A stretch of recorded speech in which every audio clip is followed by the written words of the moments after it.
My name is Leo and I'm 29 years old. I live in a small town in New York. I want to tell you about how I got away from a tough past. This is a story about being strong and getting justice. The first thing I remember is a sound.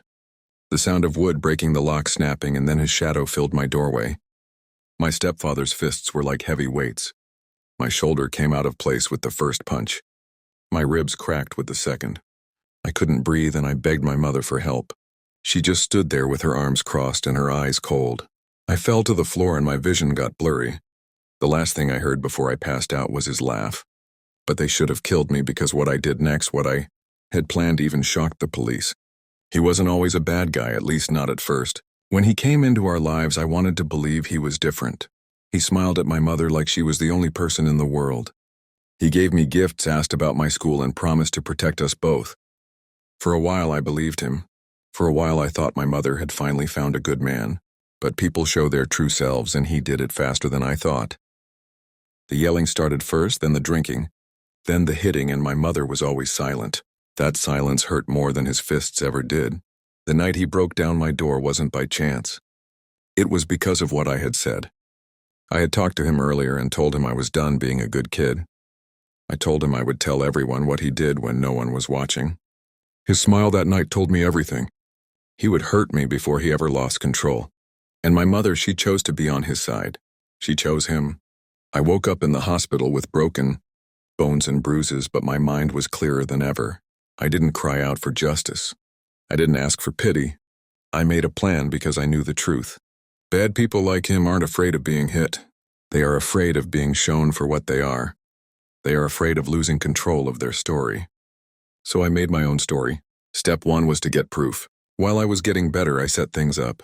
I put small cameras in the living room and voice recorders in the air vents. I recorded every bad word, every threat, every time he was drunk and yelling. My mother's silence, that was also proof that she was part of it. Step two was to be patient. I didn't rush anything. I let him think he had broken me. I walked around the house with a limp, my head down, acting like a broken person. He became careless. He talked openly. He bragged to his friends. He left a trail of evidence. Step three was to pick the right time. The police had not listened to me before. Neighbors had looked the other way, but the night I called them again, I made sure they had no choice. It was midnight again. This time I was ready. He came in drunk, yelling about respect. My mother encouraged him, telling him I was ungrateful. I let the camera record everything. When he raised his hand, I didn't hide. I pushed a button. Alarms went off. My phone called the police automatically. The live video was sent to the internet. By the time the police got there, they walked into a scene they were not ready for. A man in the middle of a swing, a mother cheering him on, and me, bloody but smiling, pointing right at the camera. The quiet in that room was something I'll never forget. My stepfather froze and my mother's face went white. The officers saw everything. "You're under arrest," one of them said, his voice tight. My stepfather tried to argue. My mother screamed about family problems, but the proof was being shown live. There was no way to deny it. The officers later said it was the worst video they had ever seen. Not just the violence, but the mother's betrayal. The courtroom was my stage. I didn't cry. I didn't shake. I spoke clearly and calmly, explaining every injury, every night, every betrayal. The video did the rest. My stepfather was sent to prison for many years.